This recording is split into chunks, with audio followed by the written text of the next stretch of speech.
Hi everyone, and thanks so much for stopping by my channel. Let's get started on these oat-free coconut squares.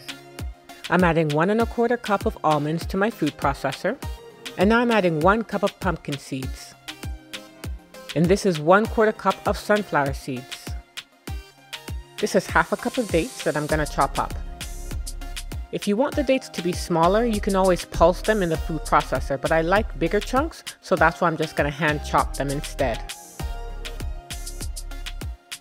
This is a half a cup of dried blueberries and 2 cups of shredded unsweetened coconut flakes.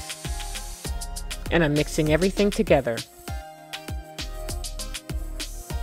Now I'm going to melt 1 1/2 cups of coconut oil with half a cup of honey on low heat for about 3 minutes until combined. This is about 2 tablespoons of cinnamon, 1 teaspoon of salt, and 1 teaspoon of vanilla extract. Now I'm going to pour the liquid mixture into the dry ingredients and mixing it all together until well combined. I've lined my baking sheet with parchment paper, and now I'm going to pour the mixture onto it and then use my spoon to pat it down and spread it out as evenly as possible. This is going in the fridge for 3 hours to set.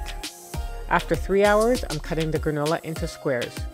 You'll need a really sharp knife here because, as you can see, it's pretty hard to cut.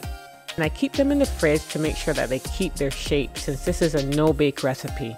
This is a perfect snack to have with a cup of tea, and sometimes I crumble a couple of them and add them to my yogurt. Thanks for watching, and don't forget to click on that like button and subscribe.